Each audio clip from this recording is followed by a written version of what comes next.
Well, hello, and welcome once again to the Far From Normal radio show. I am Jay Moss, and as always, I have my brother, Mr. Bud Vino, on the line here. Mr. Bud Vino, how are you doing? Yo, and yo, my brother from another mother, the one and only Jay Money Moss, June 17th, Sunday, 2018. Boy, oh boy, Jay, it's Father's Day. And we might have a special guest. But alongside with myself and Jay Money Moss is Neely the Power Forward. Neely, one of the great mothers out there supporting us great dads on Father's Day. Neely, how the heck are you? I am doing wonderful. Question is, how are you guys doing? It's Father's Day. Well, I tell you what. I could have fun at an insurance seminar. I'll quote John Hughes' 1985's Weird Science and give John Hughes credit for that and Anthony Michael Hall. I got to have fun at an insurance seminar. We could, Jay. It's been a busy week. It's been a trying week for a lot of people out there, and it's all coming together tonight. Happy that you guys can be with me, and I'm happy that everybody out there can be with us as well, Jay. Exactly. And as you were kind of speaking about there just shortly here, we've got Pete, the real deal McNeil. What's up, Pete McNeil? Are you kidding me, Jay?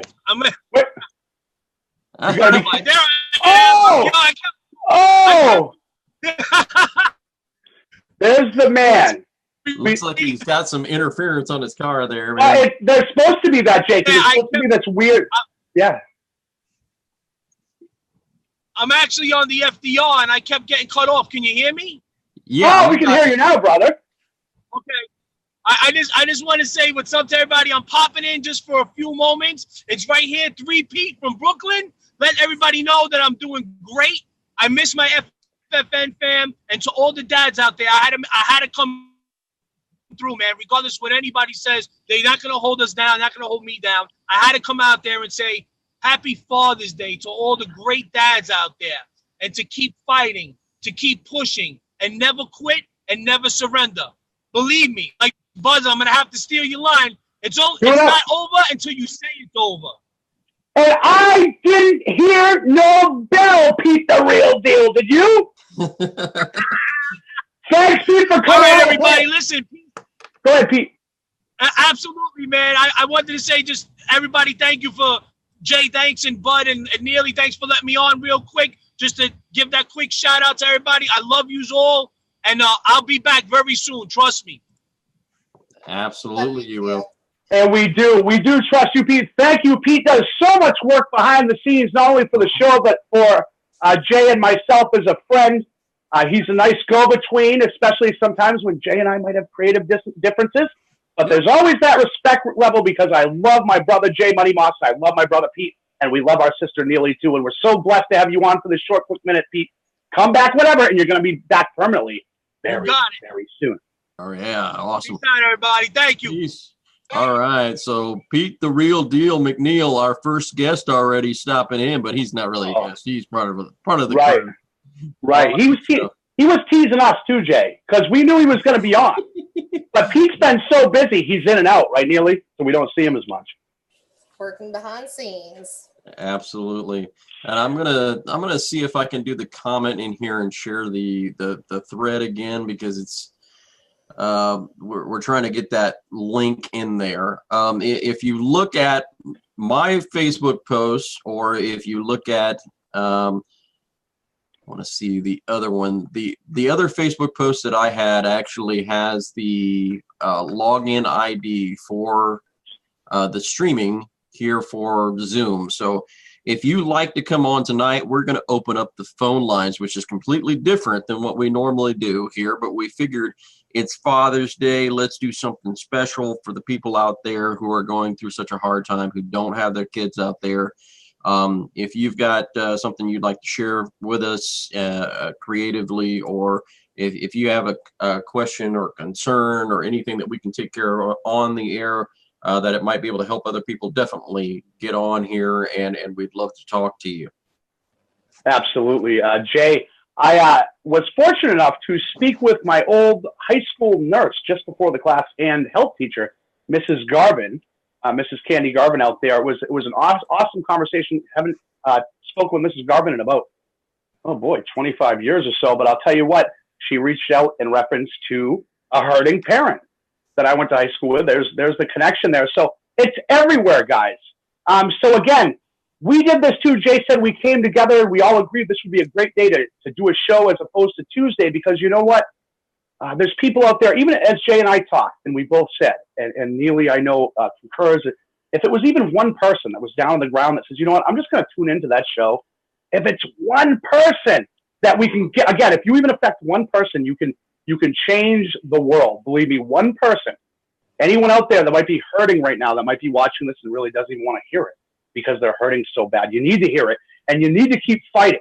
Keep loving. Don't ever get too bitter.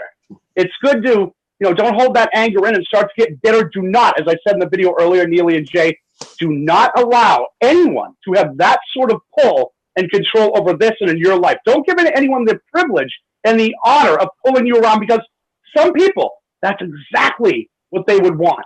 That's exactly what they would want, is to know that on your day of all days out there, Dad, that you were hurting. Don't give them that. Of course it hurts, but you got to spin that pain into something positive, and we're doing that tonight, and hopefully everybody out there is getting empowered, and they're doing the same thing. Jay? That's definitely exactly right. I know that I had some memories kind of come up, and I remember doing a video last year for Father's Day where I kind of talked about a little bit with the judiciary, and we'll kind of catch into that a little bit and explain this once again. You guys out there in the judiciary, because we know you're watching the show, we really do. And we know it's brought up in court. So hi, how are you guys doing? We love the attention. We love the exactly. attention. And so Jay says any press is good press. That's what Jay says. Any press is good press. That's right. We're gonna go with that. Right. Yeah. Go ahead, Jay. Any press is press. It right. just is. So the issue out there in the judiciary, you guys need to know when this holds more value than this, you and I have a problem. Absolutely. I will take care of that, and I will make you famous. And it doesn't matter if it's good or bad, I will make you famous. And I will always hold to that, because in this movement, we have so many people that are hurting. We have so many people right now probably who are fathers that are going through this, who are so hurt, so damaged by what is going on in your personal life, that you may be on the verge of doing something extremely, extremely foolish. And I want to tell you right now, if you stick in this fight long enough, if you keep pressing one foot in front of the other, there is a light at the end of the tunnel. Guys, there is. And we see it all the time behind the scenes. We see the victories, and we don't mention all of them probably how we should. But the victories do take place, and they're huge. They are monumental, but we've got to kind of keep those ducks in a row, because some of the people out there are going to be using those things here very, very shortly. Definitely John Gentry, Chris Hallett, Kirk Pendergrass working with Kirk's Law Corner. They're going to be putting out and working together, and I know they'll be working with me and several other people behind the scenes, different case law, different stuff that we can bring forth in the case. So We the People, is it We the People versus the 50 United States? Is that correct, Neely? It is We the People v50.com. So yes. www.wethepeoplev50.com, and you can go there, you can register. We're taking names. We're about to start going at it, actually. So exactly. If we don't already, will one of us or Pete or somebody behind the scenes will get that link up on our page, the Far From Home page, so people can reference it. Exactly. That would be great. Awesome things going on, Jay. Yes. As you said, and I'm glad that you mentioned sometimes that we don't give the attention to all of them, and it's not. As I said to Mrs. Garvin before the show, and it was such a treat speaking to her. I felt like a kid again. So you're speaking to me, but she's so beautiful, such a beautiful soul. And I say, as Jay always says too, none of us expected this. None of us necessarily wanted to be in this position. So what we said, I believe it was last week, Jay and Neely is, you have to embrace the struggle. If, again, Jay says all the time, we don't choose this, but if you've got to be in it, embrace it. And that doesn't mean accepting, so, okay. That means embrace it. Take it. If you got to face it with gusto. Face it with everything you have and every punch you have until you can't punch no more. Proverbially, figuratively, whatever. Never lay down. What's right is right and what's wrong is wrong, Jay. And when you know it's wrong, don't just accept it. Ever. Ever.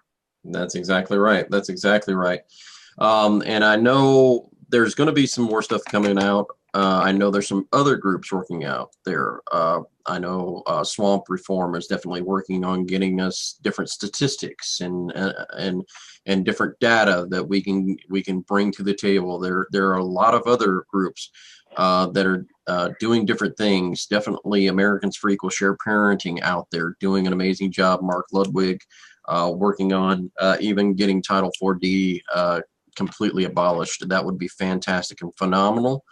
But we're moving on all different fronts here. This is not where we're just going to come and attack from one angle. We're going to attack from several different angles. So if you see one of these groups out there who is constructive, they're doing positive things, they're not getting involved in any of the drama that goes on in the movement, please join in one of those groups. If you see any of the drama going on, don't be a part of it. It's not worth your time. It's not worth your efforts. It's only going to anger you and dismay you more by becoming involved with any of those groups. Become involved with the people who are actually doing legitimate things behind the scenes. Right. Jay, absolutely. We say all the time, and Jay say, and Pete and I too, kind of one of our many mottos is we know what we bring to the table, Jay. We know our strengths, we know our weaknesses, and I implore people and encourage people to go out there and don't focus so much on your weaknesses. You know, we do that a lot. Oh, we got to improve on this, got to improve on that. We really don't focus on what we're actually good at. John Mondu, brother John Mondu, Jay, he had a post the other day and he said, it was something, I'm paraphrasing here, but it was something like, hey, we all suck at something. Go find something you're good at and kick ass at it. Basically, a real nuts and bolts sort of guy John Mondu is. That's why, as you know, Jay, I love him so much. But it's true. Focus on the finishes, Jay said. Focus on the positivity. Don't bother going back and forth. Yeah. Jay and I even, I'll say what's a good example too, even if Jay and I get any sort of anything, or Pete and I, which is rare, we recognize when it's time to, just breathe because it's emotional. And we're all emotional in things. So you have to respect each other and love each other when you're dealing with each other to know that. And there's certain lines and boundaries that you don't cross. And that's something that I'm proud that we don't do. Jay and I and Pete and I, there's a respect level. So have that respect level for other people, but even just as importantly, have it for yourself. Again, people don't cut you down when they're happy.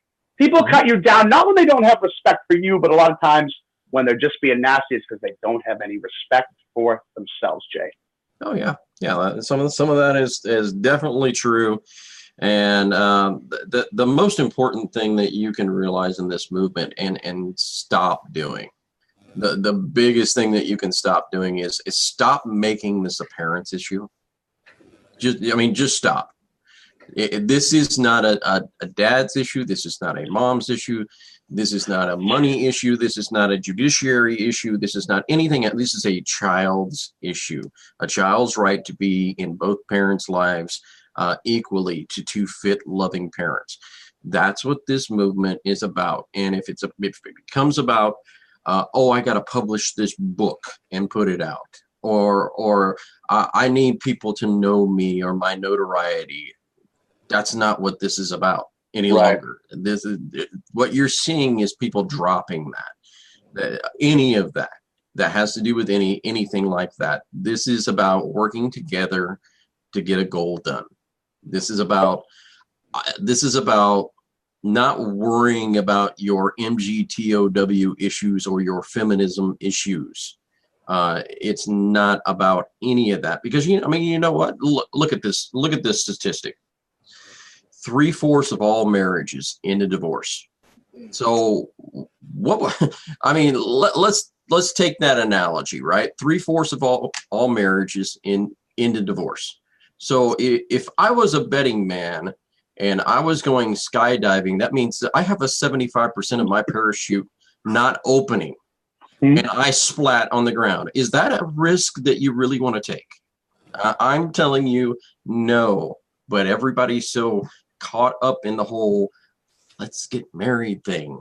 Look, people. Well, I'll disagree with that. Well, of course, I will. But what I'll say to that is this, Jay. I won't go into it, but I will say this.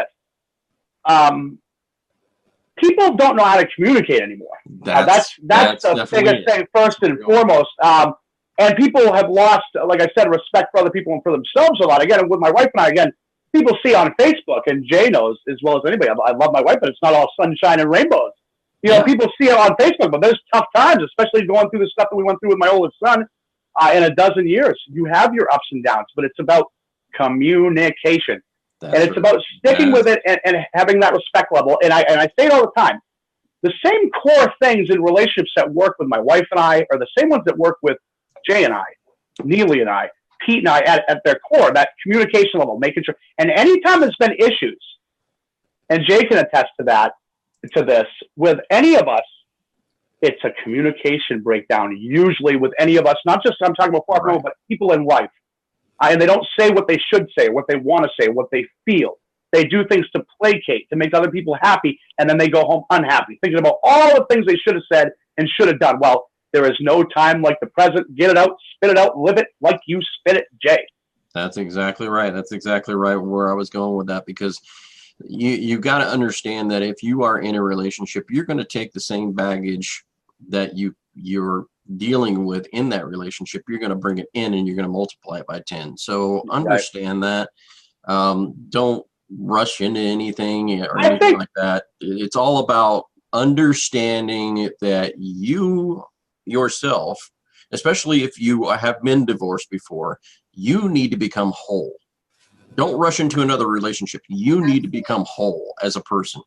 Absolutely. And that's who you need to depend on. Don't find that in somebody else. Thank you, Jay. Somebody to complete me. Jay, I'm so glad that you brought it to that area, because that's what I was suspecting, that where you were going with that. And I agree with you 1,000,000% too, right? We get these people get crushes. They go, oh my God, get it married. Marriage is a big commitment, and it is work. It is recognizing when you're selfish, and when you need to be selfless, and also when you need to go, just like anything. But I think people get into it. They feel they're in lust or whatever, and they, whatever, and then they jump into it. And a lot of times, if you look at our generation, Jay, it's somewhat our fault, because we have shown these next generations how to conduct themselves in relationships. So you can't say, oh, Generation X has all the answers in terms of relationships. What's up with all these other generations? Well, people practice what they see. And again, people have minimized the value of life. Get pregnant, go abort it, right? Mm-hmm. People have devalued their husbands, their wives. They have no issue with cheating. And it's the other person's fault. Again, have some respect for yourself. I tell my wife all the time, and Jay knows this too. If I would never cheat on my wife, because she's my best friend, but if I was gonna, she'd be the first to know it. Yeah. I'll tell you right. That's what I said. And it would never happen. I adore my wife, but what I'm saying is, she knows that. But what I'm saying is, be a man. If you're walking around, you're sneaking around, you can't see my phone, be a man. You cannot expect a woman to treat you like a man when you don't act like one. Exactly. You want someone to treat you with that respect, you tell them. You let them know. Treat yourself with that same respect. That's exactly what my thoughts were, because, I mean, honestly, do you guys, do you really feel as if it's plausible in your mind that you're just walking along one day and you just trip and, all of a sudden I fell into bed with somebody? It just doesn't happen that way. Well, it depends on how many drinks you have, Jay. Well, No, I get what you're saying. I totally get what you're saying. Yeah. I get you. I agree. We had a question about that. We have a guest. Sure. She said, thank you, but why is it that way, and how can we help others with that issue?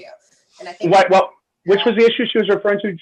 I think she's referring to when you guys were talking about, why people don't have communication skills anymore. Well, if I can start with that, and I'll let Jay finish it. The first thing is technology, Jay. Jay will concur with that. Yes. None of us know how to even communicate face-to-face. You see people, especially the younger generation now, and they deal with a dude like me who's just they can't even look at me. Most people I even deal with cops, they can't even look at me in this world today.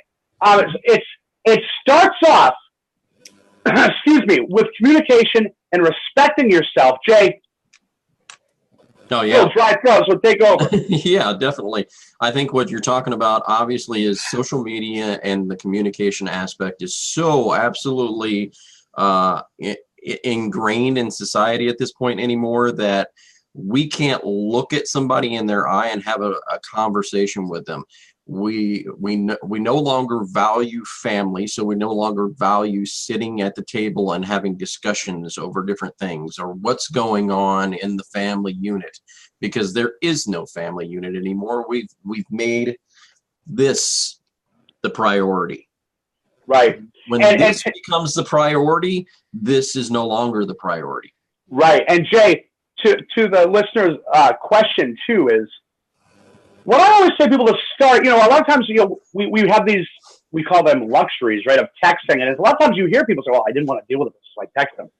Every time you do that, you avoid potential conflict or not even conflict, but just someone who might disagree with it. Every time you do that, because you're afraid, you're going to retract more and more. You're going to lose the ability to communicate more and more. So what I implore people to do is, the next time you got a text out of nerves or whatever, no, pick up the phone and say, we're going to talk. I'm not happy. Here's why. And who cares what they say? You cannot control a response.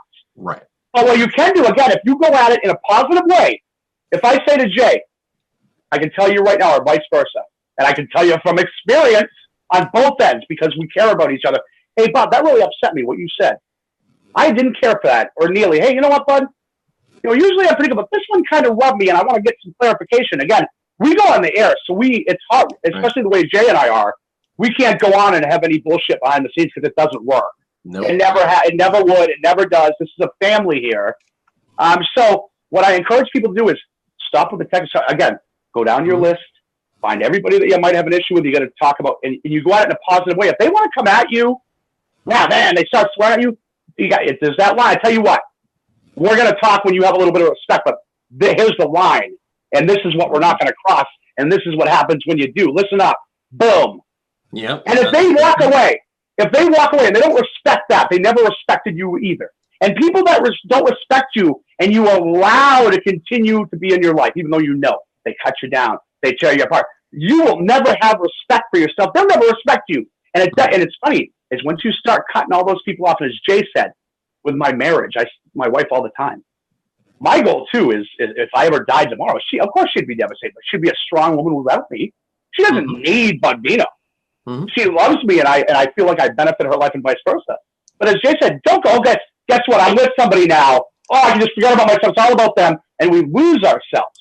And sometimes we never find ourselves, Jay. And as we said again last week about embracing the struggle, and I said to Mrs. Garvin before the show, I said, it's funny, and I'll say that to all the people out there that might be listening, and Jay can attest to this, Jay's burrito story, right? In life, there's times right now, right, where you're down. And I remember having my head in my hands years ago, pouring down. And I said what a lot of people say, why me? And this is, how can I ever recover from this? And looking back, Jay, we talk about embracing the struggle. I mean this very genuinely and very sincerely. Thank God for that struggle. Because if not for that struggle, I wouldn't be here. I wouldn't know Neely, the power forward. I wouldn't know Jay. You have to look at that even in the moment. And you have to have, what's that word that begins with F, guys? Faith. You have to know it here. And you have to continue with that and say, you know what? No matter what, I am knowing that right now, this pain, this immense pain that I feel like it's going to break me, is only going to make me untouchable in the future, Jay. Yeah, that's exactly right. And the other thing that I see quite often in a lot of relationships is, especially within dating relationships, that we see it quite often that needs to change for everyone's health and well-being, is the fact that when you're in a relationship, it takes about 3, maybe 4 months, and then either the female or the male wants to change what you wear, how you act, what you do, what you say. Never let anyone do that, because here's the deal. I want you to think about this. If you went out today and you brought a brand new car that you wanted to buy, right? And then you said, yeah, I like the car, but I think I want to change the engine. Then it's no longer the car that you bought anymore. And that's the problem that people need to understand. If you're dating somebody and you really wanted to be with them, that's who you wanted to be with, not somebody that you changed them into. Great. That's another very great point. God, James, he's like a Mack truck on a highway type, rolling with all the wheels. You couldn't be more right, Jay. Again, what attracted you to that person in the beginning, don't try to change that person. And I implore people that maybe are trying to be changed, let's just go with that to placate the person even if you're not with it. This is who I am. Mm-hmm. Okay? This is how I am. This is my style. This is what I'm comfortable with. This is what you met. If you don't like it, that door opens as quick as it closes.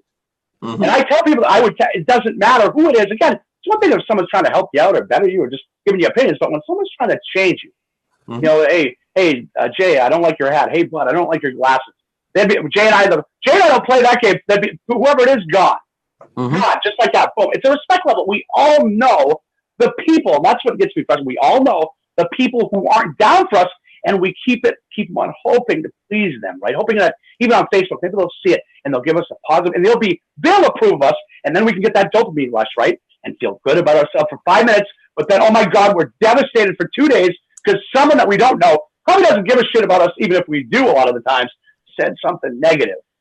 Mm-hmm. Think about it. I think technology is a huge thing too, because I've heard of like people breaking up with people over text messages. That's what Jay did to me years ago. It bothered me. Oh, hey, wait a minute. I got a text message from Bud. What? Oh, it's a picture of Dick Clark. That was my dick pic to you, Jay. Picture of Dick Clark going like this, right? Yeah. Yeah, right, Neely. Yeah, I agree with you. Absolutely, 100%. Sorry to cut you off. Yeah, sorry, Neely. We just make jokes. But yeah, I mean, honestly, I think that you're right with the technology thing. I think text messaging somebody to break up, I mean, really? Conversation, it breaks up. If you read a text message, you know, you're not getting that visible. If you're in front of somebody, you have eye contact. You know, there's things you can see about how somebody actually cares about what you're talking about or what they don't. And by text, things get broken up over translation. Mm-hmm. So it's so important to go out. You know, that's why when we read the events, talk about the events, and you're by there, you know, go, because you'll build those relationships. If you're a hurting dad out there are other hurting dads out there, or moms, vice versa. Meet some of these people, be friends with them, go on camping trips. You know what I'm saying? You've got to do some fun things, because this is hard, but you can't beat yourself up over and over and over again. That's what I had to learn, because I would just sit there and work on my case. And it never stopped. My brain just never stopped. And I had to teach myself, Neely, you have to stop, because this is not healthy for you. You know? Yeah, well. And I think Neely was talking about the same kind of obsession that I have when I first started in this movement. And it didn't stop for 8 years until I made myself. Right. Forced myself, because I would sit literally at my computer studying law and would not sleep, would not eat, because it became an obsession. Oh, well, yeah, and I'm right with you guys, and Jay knows, because I ran my stuff pretty much parallel to what he was doing. So we had a lot of conversations at 3 a.m. You know, with sometimes amped up, sometimes in tears, sometimes, you know, feeling defeated. And I'd say, when I remember my wife would get up, you know, 2, 3 in the morning, go pee or whatever. And I'm at that, just right. She just smiles. But until you get burnt out, and I'll say this, Jay, again, I said in the video, and Neely referenced it too, it's hard. Mm-hmm. And if you, when Neely talked about, you know, it's these things always in her head, right? And we all go there, right? Where things, you know, we have guilt or regrets or things that just bother us and go over and over and over our head. And I say to people all the time, so a couple of things. Number one, we go back in our head, go back in your head only to unburden. Okay. Now, what I mean by that is go back and say, okay, what is it that I can fix? Okay. There's no more such word as regrets in this life. No word as regret. It's situations that make us or break us one way or the other. What you're going to choose. But what you have to do is go back unburdened, deal with what you can fix, and don't beat yourself up over what you can't, because it's absolutely useless. It takes away your power. Acknowledge where you might have been wrong. And if you can fix it, fix it. If not, it's a fresh start today. Go back to unburden, not to beat yourself up, nothing else. Start with that fresh slate and say, no longer am I going to allow anyone or anyone to control me like that. Mm-hmm. I That's think exactly right. Co-parenting is so important too for everybody that's listening out there. If you don't know what that is, or you're currently in a case, or you're, fighting custody for your child, if that's never been brought up, go teach yourself. Go call your local co-parenting place. Find some, if you need to have some of those. I know of a good one in the Nashville area. I can point you to that one. Find out, even if the other parent is not co-parenting with you, by you learning those skills and you teaching yourself, it only helps you. And when it comes up and when you go back to court, you let them know, I've been taking co-parenting classes. Yeah. And let the judge know that, because that needs to be a huge thing that needs to start being brought up in these courts, is how to co-parent. This will fix the family unit. If you can't keep a family together, sometimes you can't. We'd like to say keep families together, but if somehow it can't, co-parenting is so important, because you're doing it for the child. Right, Neely. I think, Jay, quickly, we had Attorney Melissa Isaac on a while ago, and we had a nice discussion about the parallel parenting, which is something I encourage people to go look up too. Melissa went into that. You can look up our old show way back when. You'll have to find it. But it is on our site. We'll have to find that and reshare it. We had a nice discussion about parallel parenting when it sometimes can seem impossible to co-parent if the other person isn't always receptive. So Neely, awesome point. She's 1,000,000% unequivocally correct. Go in, do those classes again. It's all about bettering yourself. Any class is not going to hurt. Any training. That's why when I was a cop too, or whatever I did, sales executive, whatever I did, I always immersed myself in training. Anything I could do, any bit of training I could do. And it's just like that with anything in life. Make yourself the best, Jay. Yeah, 100% here. And it looks like we've got a caller who's already called in here, Ruby. Ruby, how are you doing this evening? Do we still have you? Good. Yes, I'm still here. Okay. I've got some questions, I guess, about this parallel parenting when the elements are different. My other parent is deceased, but I am in the position where, I continue to have his family involved, but the family and, the in-law syndrome is, it runs deep, and, their views and their outlooks, I thought were, good at heart, at least, even if they weren't, best towards me, it's what my children need.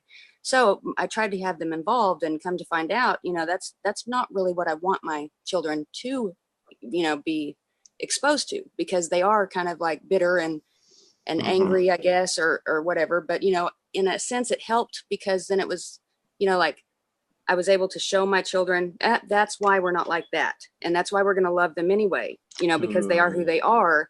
But how do you get them to see that that's how they are, and acknowledge that it's not right? Yeah. But Jay, I'm gonna let you field this one, you and Neely, but I'm gonna start off by saying, Ruby, I know the name. Thank you for listening. I know that you're very supportive, and you're fighting hard out there. And we love you too. I appreciate your positive comments. Don't think we don't see them. We love you too. Jay and Neely are gonna field this, and I'm gonna come back on too. This is very important. Sure. Yeah, and my thinking on this one, Ruby, is number one, you listed the fact that the in-laws are the ones who are having some custody issues. So basically what you're saying is you're trying to do as much as you can to share the children's time with the father or the deceased father's family. Yes. So that by its very definition would be more of a parallel parenting rather than a co-parenting issue, because kind of the rules that go on within their household may not completely jive with what you have. So it's one of those where we're going to, and this is the best structure to have on a parallel parenting, is that you need to set down rules. You need to set down guidelines. You need to set down, okay, here's what we're both going to feel is acceptable while we have the children. And what is acceptable? Okay, which I did. Yeah, is smoking okay? maybe in the house, not in the car, because obviously now that's against the law in a lot of states. Cigarettes. Now, obviously, marijuana, that's a completely different story. Alcohol. Can you have a drink or can you not have a drink around the kids?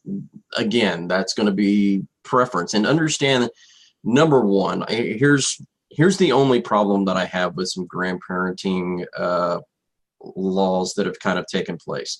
The only issues that I have with grandparenting laws is the fact that a grandparenting law should never take the preference over a parental law. Right. The parental law should always take the preference over the grandparent. And the reason is because we have unfortunately, a lot of parents out there, because of the way that the system is set up and designed, there are some grandparents out there who take advantage of the system. Yeah, Jay. It is. What I fell into. I'm sorry. Let me just say this too, Ruby. And this you could have been paraphrasing. I'll say too, be very careful. And this isn't at all picking on you. This is just so you can, and that's not my way. This is so you can be aware of it and cognizant of it in the future. And again, you may have been paraphrasing, but when you say to this kid, the child, right, we're not like them. Well, right away, we're good, they're bad. And again, I'm not saying that's what you were saying, but for a child, right away, it puts up that difference. Again, exactly. There's some other way. Again, I'd love to talk to you off the air too. I'll definitely be more than happy to help you out. Sometimes, and again, it's not malicious. I bet you. And a lot of times it isn't when we do it, and we do it. And I figured you may. I figured you may have been to tighten it up, right, to keep it quick. And thank you, Ruby. And I'll say too to people out there, because sometimes we do that too in the heat of the moment. Yes. We're all human, so I want to stress that too. We all do things where we're like, understood.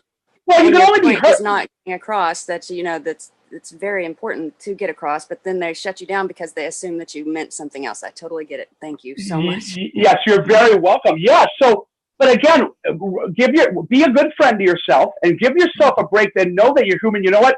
And if there's sometimes even with my boys, Ruby, and even with that I'll say something. It's not often, but right away, instead of just trying to.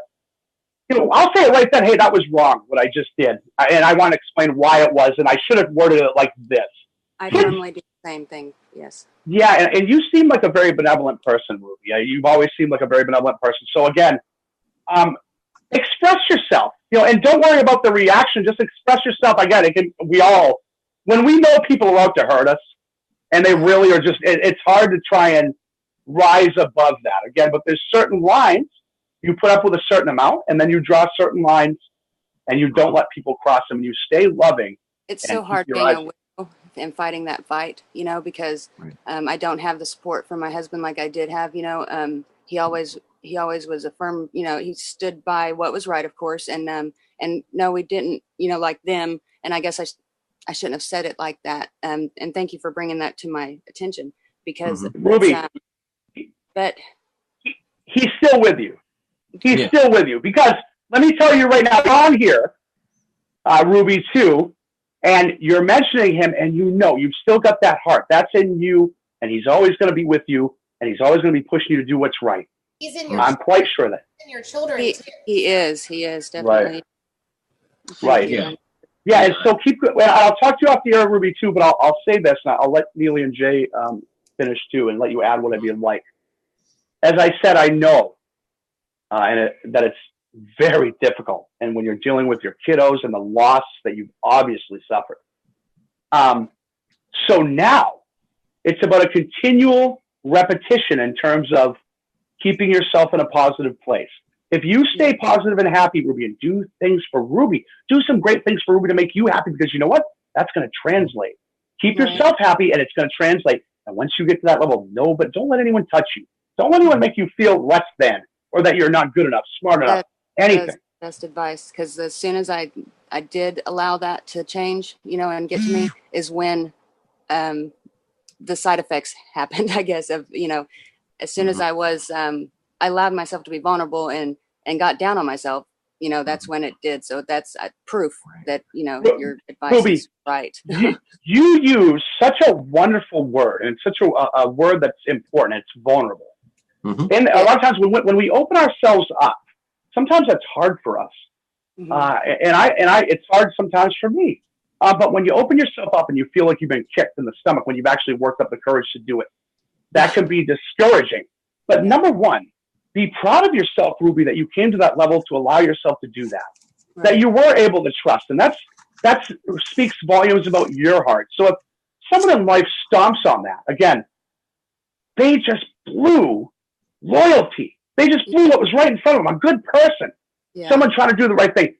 Remember one thing from me, Ruby, before we go tonight. It does not say welcome on your forehead for a reason, Ruby, because you are not a doormat. And from this day forward, do not let anyone talk down to you, treat you anything less than the awesome woman and mother that you are. Yep, that's exactly right. And to go a little bit further on this, to tell you, Ruby, I would probably say the other mentality that maybe you might think about with them, because I hear the them a lot. So it's like it's me and them, me and them. It needs to be us together helping to make this child grow in the way that they should be. I tried that. United as much as you possibly can. That's why I question, how do I help? You can, them? That's great. And if you can't, again, you set the boundaries and leave them the way they are. You draw the line in the sand where it needs to be, and then they have to come over and cross it. Ruby. Yeah. Sorry, I was going to say to you, Ruby, too, remember, just because we're parents and we're quote unquote adults, right, doesn't mean that we're not learning every day. Right. We're all new at this parenting thing too, and dealing with toxic relationships or even difficult ones. So give yourself a break too. None of us are experts in terms of this game of life. Yeah. So go with what works. And what I always encourage people to, Ruby, to go with what feels right. What you do is, I would encourage you to write down what you want to say in terms of, and not when you're heated, when you've actually had your morning coffee, whatever, at a nice time when there's maybe some birds out chirping or whatever. I actually journal frequently. You did what, Ruby? Yeah, I journal. Good. Yeah. Oh, that's wonderful. That doesn't surprise me. So what you should do is go and say, you know what? What would I say to this person in a very loving way if there was no other circumstance in terms of emotions, in terms of the children? What would I love to see? And a lot of times we tell people in this life what their weakness is, right? Here's some positive things about you folks. Here's some things that I'm really thankful for. As hard as that can be, because when we put it adversarial right at the beginning, that's where you're going to get back. Hey, this is the deal. I want that, or I don't like this, or I don't like, right away here. Here's some positives. Here's what I think is great. And here's what's been bugging me. No, if anyone doesn't respect you for telling them exactly what is bothering you, Ruby, then we go to that next level. If someone doesn't respond, then there's different avenues. But I would encourage you and implore you to journal that out. And if you have to sometimes literally read it as you're talking to somebody, practice it and do that. And feel that empowerment when, again, do not respond to reaction either way. Again, I say too, even with the show, with Jay and I, we've said, whether people, love us, hate us, whatever, it's about the response and not letting things get to you. And that's hard when we've been cut down, Ruby, and we don't feel good about ourselves already. And then all of a sudden, and we're finally feeling somewhat good, and then bang! Well, again, that's just adversity that's going to make you stronger, Ruby. All these horrible things. And they are sometimes the very tragic things that happen to us in life. But we keep moving like you're doing now, Ruby. To be, with our reaction, it's more reason to be, completely on that positive side because of the people that are not, so they can see it. Say, oh my gosh, okay, so we just tore them down, but they're still smiling. What? That's a great point. It's very off-putting for people sometimes too, Ruby, when they come at you. And again, it's about that self-respect level. It's about that level. There's no other important respect in this world than self-respect, and that bleeds over. So, Ruby, you keep fighting. We'll talk off the air. I hope this helped a little bit. No, it did. It was very helpful. Thank you so much. Thank you, Ruby. Definitely. Yeah, go ahead, Neely. I know you probably want to address this as well. Is she still on there? Yeah, she's still here. Okay. I guess I had a question trying to clear something up because we're talking about the grandparents. Are you in a custody dispute with them? I missed that whole part. It's complicated. It's not the grandparents necessarily. It's kind of almost the entire side of the family, and then my sister. which is, that goes into depth with, my mother had some issues, and my grandma stepped in, and DHS, you know, separated us when we were very young, and my grandma, you know, raised us. But I'm also 11 years older than my sister. So when I was 15, I had my own house and my own job, and I was moved out. So we never really, and then I was married at 17 and had my own family started. So I never really bonded with my sister the way that, you know, because the way the system's set up, they didn't have the family can come together. They tore us apart. Yeah. So she is thinking what she's hearing, you know, from these other people that are anti-Ruby in the way she's parenting, is the way it is. And she's not actually sat down and listened to me, and or my children for that matter, on how we may be, you know, feeling or whatever. So anyway, she came in, and now she took my kids, and just it's sad, because I'm not hating on her by no means. I love her, and I'm hurting for her, and that I think says a lot, because she's hurting my children and myself, and but I'm worried about her, you know, because she doesn't have children, and this has to be, I don't know how to address it to make it all right. Not just for me and my family, but for everybody that's suffering from this, whatever it is, this tragedy, I guess, brought on to us for these money reasons. And it's, so anyways, that's where I'm at. Yeah, definitely. Well, and I can parental or parallel parenting, and that's kind of where we shifted off a little bit. You know, I was saying how important it is. What might help you is, you know, go to a co-parenting classes and learn these things, because it'll empower you. So when you actually do get that time, because it will happen, where you can sit down with her, you can talk to her, or maybe see if she's willing to go with you. But go, you know, even if she is not willing to, and you're not feeling this, and you're feeling all alone, you know, go out and speak, go out and take some of these co-parenting and empower yourself, because it is the information that they teach you, you know, even about family dynamics, you know, because sorry to interrupt. I was looking into the Dr. Childress thing, and they have that to where, you know, they do the counseling for the entire family. And I'm a firm believer in half the stuff that he's mentioned, and the, you know, the stuff that the tactics that they're using. I have actually found myself, I've done that in the past. Right. And it got me nowhere, because it's just me, of course, the uneducated, you know, whatever that they think I am. So now I was thinking, how do I introduce that, since it's a proven, you know, whatever, into what we're doing when they don't want to hear what I'm saying? Well, the first thing I'll say to Ruby is, and you said about worrying about other people, what you need to do is stop worrying about other people and their opinions in terms of trying to please everybody. We all, we learn in life too that you can't please everybody. It's true. And if you dig psychological, a lot of times you'll see, and this isn't a knock on anybody, because I was a people pleaser more myself when in my younger days too. When we're trying to please everybody else too, a lot of times that speaks a lot to our insecurities in terms of wanting to please everybody. I was there too, in terms of, again, and when you do that, someone's bound to be not pleased. Again, what I encourage you to do too is, and I understand too, it comes from a very benevolent place a lot of times. You know, it's not a malicious thing. But it's pretty common when people have been beat down, and they learn. Again, we teach people how to treat us, Ruby. Right? We teach people how to treat us.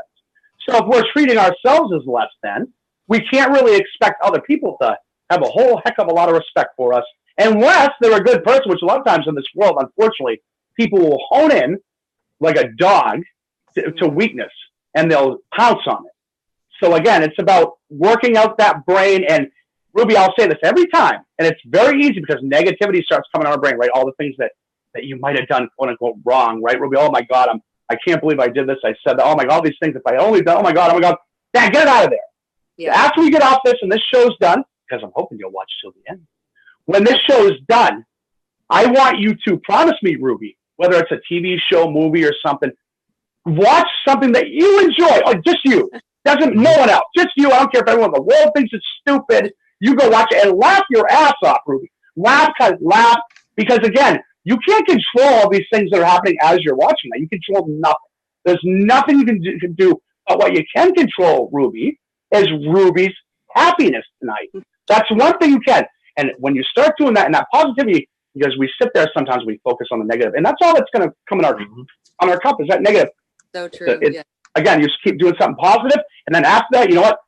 During the movie, you get a snack that you might love or some ice cream, and pig out, enjoy every bite of it, and start to get in that positive place, and it'll pull you out, and things bleed from there in a good way. Right. Now, you said that the other thing that I'm going to mention before I let you go here is that you mentioned that you like to journal. A great thing for you to do is to journal and write all of your emotions down. Everything that you're feeling, everything that you want to say to the other person, even if every other word is an expletive. And then take that piece of paper, go outside to a safe place and burn it. Burn it. And let all of your inhibitions go with it. I've done that too. After I was married after my husband passed. And anyways, we had a kind of a bad breakup. And I found that sending those text messages to him were pointless. So, but it was very helpful for me because I had to get it out. So that's, I would write it all out. And then I pass that on to my kids too. Okay. So if we're having issues with each other, we need to write it down. We need to, know, because if you've got a problem with me and I don't know about it, how am I going to fix it? So then you're walking around with an attitude, and then everybody else has got an attitude too, because or whatever. And nobody even knows what it was. And it could just be because I didn't serve milk that day, and then our whole family is disrupted. So anyways, we started writing things down. And then my daughter, she said, but Mama, there's some stuff that I don't want you to know. I said, okay. She said, I really would like to get it out though, because it's making me angry. I said, well, then write it down too. And you just don't have to give that to me. And it really did help us. I started writing to the girls when I found out I was pregnant with my first daughter. And so I've actually been writing for a while of my feelings and how I think that they, would, gather how me and their daddy had grown as adults, because like you said, I so agree. We do not know everything. And the moment that we believe that we do is the moment that we're stubborn and we lose it all. So yes, I think that getting it out, it does help us. It helps our souls. Yeah, I've been writing it. Yeah, I'm going to let you go here, Ruby, here, because we're close to our second hour here. But yeah, we'll boy, continue on. Ruby, thank you so much. Yeah, thank you so much for calling in. Thank you. Have a great day. Happy Father's Day. Yeah, happy Father's Day, Ruby. Thank you. Thanks. Bye-bye. Let's see, remove here. All right. So we are already at our last part here of the hour. So I want to say this, what Ruby was saying was exactly true as far as journaling. I would encourage that to anybody. I know that our good friend Mark Ludwig keeps a journal for every single day. I have journals and papers and journals from when I was a little kid. I've been journaling ever since I could write, and it's something I encourage people to go out there because it's very cathartic and very therapeutic at times. You can make it very clinical, or as Jay said, otherwise, and then just burn it up. That's a really great therapeutic thing. It doesn't, again, the things that Jay is putting out or Neely or I put out, don't take them as all encompassing in terms of everybody. These are, we throw stuff at the wall and see what sticks for people. Because that's what there's different strokes for different folks. Some people might say that's ridiculous. It doesn't work for me at all. Or say, wow, oh my God, I never thought of that. And it's such again, go with what's easy. If you're into journaling, journal, write, get it out, right. You got to get it out. The more you bottle in, that's when you come and you explode. Right. And everything's different for different people. Definitely, we want to say that because, I mean, what works for you may not work for somebody else. What works for you could be journaling. What works for the next guy could be going to the gym and punching a punching bag. Right. Some of those different things are different for each and every person. It's how do you get that deep, utter feeling that's weighing down your chest? How do you get that out? And how that best works for you in a constructive way, so you're not punching holes in drywall or something else. Well, Jay, we can't afford that anyway, so we had to figure out another way to be like, oh, we hit a hole. Oh shit! Now I got to fix that. Yeah, that's right. Yeah, that's great point, Jay. Again, it is about that. We all have to have an outlet. So like Jay said, whether it's wailing on a bag or whatever you got to do. I mean, there's times. Again, if you got to go in the mirror and let it out, let it out. And then that way you can let that out and calm down and then say constructive. Neely? Scream at Go to a Mountain. Scream at the top of a mountain. I've done that. Yeah. Get out in the nature. Oh, yeah? Be in the nature. Yes. Yeah. Although every time I go to the top of a mountain, Jay, I always think of I always think of Rocky 4, and I always go Drago at the top. But I always pull that every time. But yeah, absolutely, Neil. Just go somewhere. Make it something about you. Again, for me, I used to love to go. I played hockey my whole life, and my stepdad, God rest his soul, he passed away in 2010. But he was my only dad. He was the only one I knew, and he was such a great man. And one of the things we used to do is play hockey. And I know I used to go in and I'd fly around the ponds at all hours of rinks. I would be in there all the time. And it was my getaway was hockey. That was when I was a kid, it was something I relied on. I loved getting on that ice and slamming people. I broke my eye socket here, stitches here, puck through and I love every bit of it. Right. So my point is, we all have our passions, Jay. So go out there and find your passion. Don't let life sucks. So don't let anyone do that to you. We all have talents and gifts, and don't sit there and let someone else play you out and let you waste your God-given talents. Right, exactly here. So let's get in here very, very soon here to the second hour. I did see a little comment here, though, Joyce Catalano. Joyce, musical Joyce. Yeah, don't do me wrong, or I'll do a song about you. Well,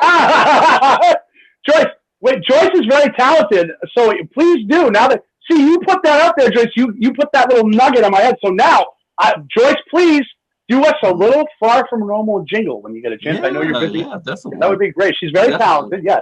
Yeah, and hey, that explains a whole lot of why Adele is so famous right now, and Taylor Swift and some of the others. Hey, Tay. All right. So anyway, the emotion of the song, right there. Yeah, absolutely. Yeah, absolutely. We are never getting back together. Well, hey, that's probably where that came from. Have fun. very little and to the point. Right. All right. So we're going to get here into our second hour. And before we do, we'll play this quick. Neely will get right in here to our second hour with the calendar of events and the birthdays. So here we go.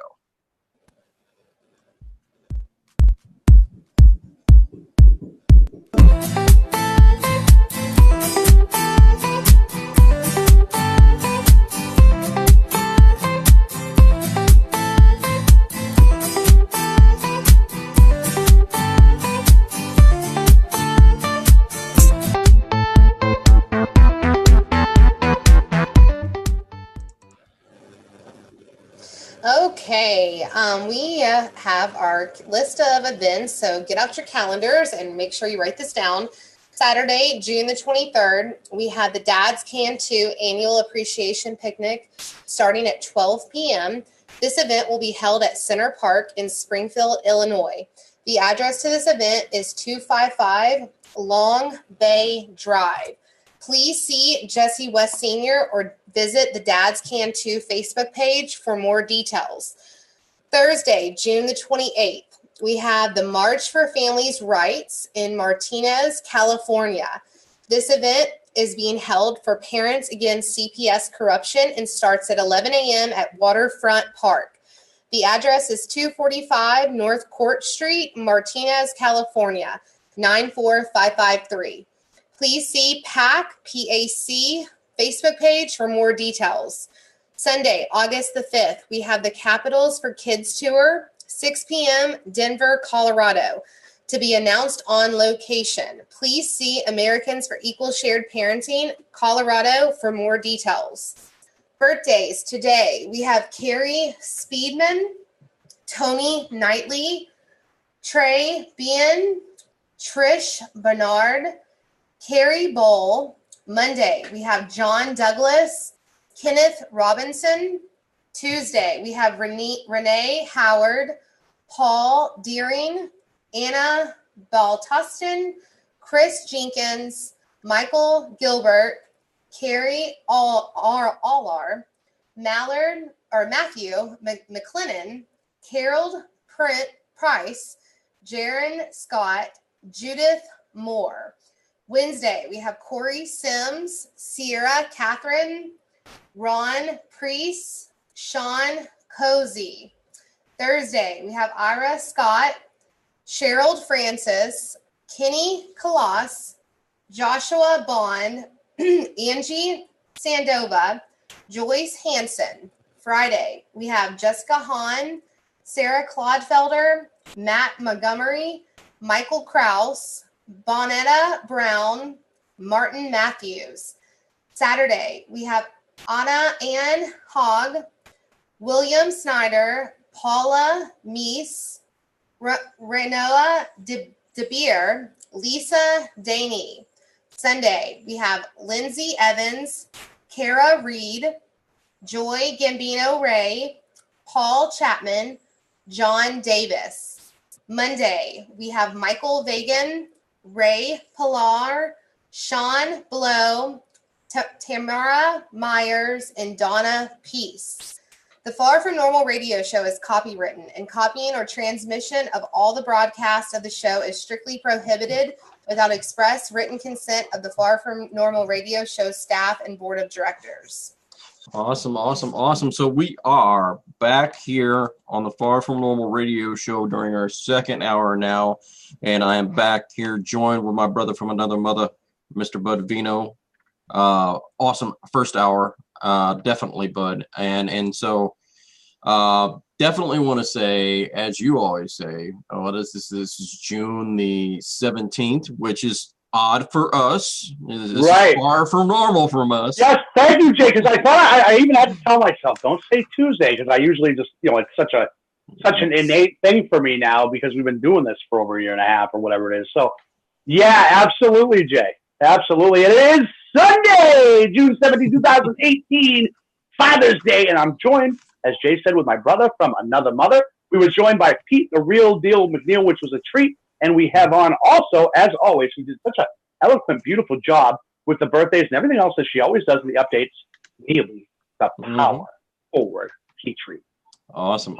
And I would say, first off, too, Neely did, again, a fantastic job, as always, on that middle part of our show. She does a great job every week, pushing like a power forward. Definitely awesome stuff. There are, again, we say there are events that are out there all the time. If you are not part of that group, it does not matter. Please go and support. You never know when anything's going to happen. You may want to switch groups down the line. You never know. You never know what can happen. Anything's possible in this movement, and that's the great thing about it. It is ever moving, ever changing, ever evolving movement. So that's the great thing about it. And actually, I wouldn't even call it a movement. I would really call it a community at this point in time. Every once in a while, we get to we're pushing, and then we need to come back and then push, and it's almost always a push and pull. So constant issues here, but definitely I want to say if you really want to call into the show and you really want to be on the Far From Normal radio show, log into Zoom and then type in 977-332-210 as the login. We'd be happy to have you on tonight. We are doing this as a call-in show tonight, which is a little bit different for us. But we figured Father's Day, great appropriate time to have you guys on. If you are feeling some emotions, feeling some different things out there, please join us. We'd love to have you on, and we'll talk those issues out. Awesome. Absolutely. And Jay, for people that don't know, give a quick, I sent it to Neely privately just so she would know. People that don't know, Neely, the name Neely, Cam Neely was a forward for the Boston Bruins, came over from the Vancouver Canucks and a pretty much of a steal for the Bruins. But Cam Neely is, in a lot of circles, known as the first power forward. And I sent some clips to Neely so she could have a good appreciation of when he played. He could score unbelievably magnificent goals, and he could beat the shit out of just about anybody that got in his way. He was really, really a all-around, really well-rounded, almost a perfect player in terms of the type of player that I enjoy and did back then. So the quick story turned long, which I can do that. I can turn any short story long. That's the story behind me calling Neely the power forward, was Cam Neely. And If anyone, that's a very good compliment. And Neely is that. She's a power forward. She never stops. She's like the Energizer Bunny. And we're very, very honored to have her on with us. Yeah, definitely. You're coming into your own for sure. I can tell you that. And again, we've had several discussions behind the scenes, and the Far From Normal radio show is always about improving and evolving, because the movement does the same thing. So we look at different opportunities, different things, and we'll be reviewing during this next week. So you won't see us on this Tuesday on the air. We will be taking this Tuesday off so that we can do some restructuring completely to make sure that we're up at 'em, ready to go come the 26th, and we'll be back on the air. And when we come back on the 26th, we're hitting it hardcore, because I mean, I can tell you that you're going to be shocked. You're going to be surprised, because we actually do have a very, very good guest that will be coming on, who is a documentary filmmaker, and will be making an awesome documentary film that is called Beat Dead Dads. And it really explains completely that this is not a deadbeat dad issue. This is a dads beat dead, pretty much, kind of issue. Well, Jay, the irony of that is I had heard that term, and I'm wondering if maybe that's where I saw it. I had used that term with one of our guests, I believe it was last week or the week before, and I had heard it from somewhere. Maybe that could be, wow, isn't it funny how things work out? A lot of times Jay will book guests, I'll book guests, Neely will prep guests, Pete, we all have different ideas. Mm-hmm. Again, this is someone that was Jay's brought in. It's kind of funny, serendipitous, right, guys? Yeah. Where that was just brought up and it all kind of comes together. Things coming together like that. Yeah, as Jay said, we're honored. We're excited. We've got such a great second half of the year planned. We were going to take a full break at some point during the summer, but we thought this was better, guys, just to do a show on a different day. We'll get a couple extra days, but who cares? There's hurting people out there, and they need a voice. Yeah, so let's do this now, because I know that there are some listeners out there, but we need to get more listeners out there. So let's do this. If everybody right now will share the show 2 times, just share the show twice, and let's see. Yeah, I've got to get out and do that myself. I haven't done that myself, so we'll have to do that. But I got we're going to get it higher and higher and higher. Yep. Yeah, and we'll do that after the show too. And I think it's going to be a good show for people to watch after, even if they don't catch it live. Yeah. I think it'll be helpful, and I know that's, again, throughout the night. We have people all over the world, which we're so blessed. So we see the numbers pretty steady now, 24 hours in terms of being all over and hitting different people. We have people out in the UK, Australia, I mean, everywhere. I could go with the list. I mean, India, there's people in Pakistan. I mean, everywhere, all around the world. This is a human rights issue, folks. Yes. This is a huge worldwide issue. And again, if we don't tackle it and face it head on, problems only continue. When there's cancer in your body that might be malignant, if you don't address it in any way at all, it's more than likely going to spread if you don't do anything. And it's just like anything in this life with this issue, and it's that word, it doesn't do it enough justice. This colossal problem and this abuse that's going on all over the world of parents being separated from good, loving, healthy mothers and good, loving, healthy fathers. Again, the plethora of issues that follow a child when they don't have one of their parents. Either way, it's horrible. But when there's a parent that's alive and they're alienated from them, the issues that you're putting on that child, if you're separating them from a good, healthy, loving parent, you are going to pay for it. And karma is a real thing, folks. Yep. And if you're doing things just to hurt, so we don't always get to see karma when it comes around. But I can trust me. What goes around comes around. It always does, even with me in my life when I've been shitty. I've sat there and said, well, this is karma. Oh, I deserved every bit of this.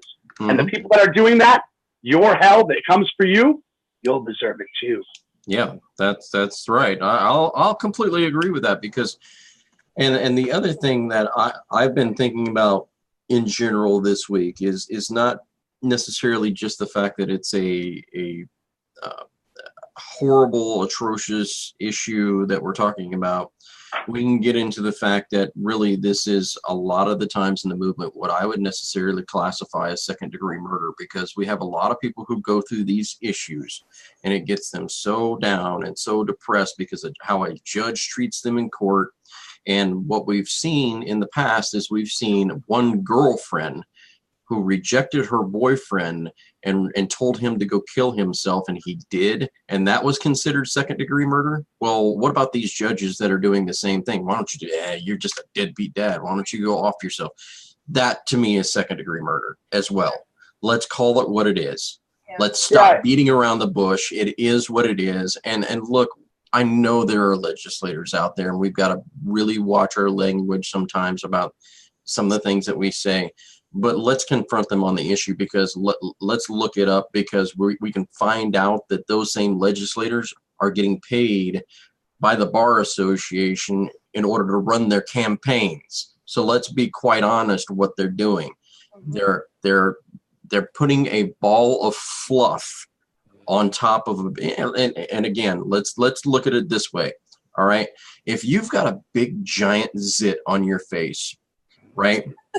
If you got this giant zit analogies. Loves zit analogies. I love the zit analogy because it's great. If you've got a great big giant zit on your face and you put makeup on it, guess what? You still got a big giant zit on your face. It's still showing.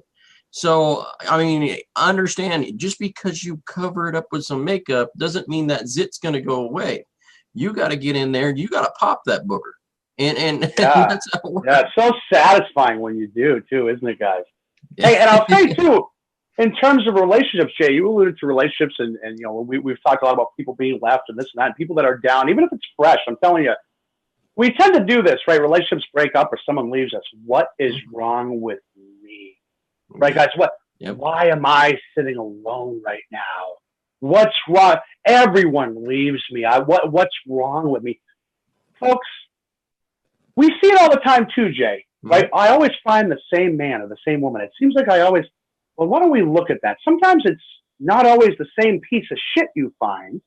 It's the pieces of shit that find you, don't you see? Yep. Now, and I'm not saying that you're a piece of shit. What I'm saying is, again, we allow people, we teach people how to treat us, and we attract what we feel about ourselves in terms of the quality of people. So you've got to look at people in terms of relationships. If things are repetitive, you really got to look in the mirror and say, okay, what's my role in it? That doesn't mean blame. What's my role in terms of why is it? You really got to ask yourself, why is it these things keep repeating? What is it? And it must be all other people, right? That doesn't mean that you're all at fault, but you've got to look and say, what is it that I'm allowing? You can see in every relationship, a lot of times they start to morph and you'll go, wow, this is really reminiscent of the last two relationships I had. You better look in the mirror and acknowledge what it is you're allowing or doing to contribute to that. If you want someone to respect you again, Jay, you got to start by respecting yourself and not relying on anyone else. And Jay, you brought that up earlier, for your own happiness. And I say it to my wife all the time. That's exactly right. And I say it because, I mean, I've had people who have tried to cut me down or they've said things like, oh, well, you just think you're the S word.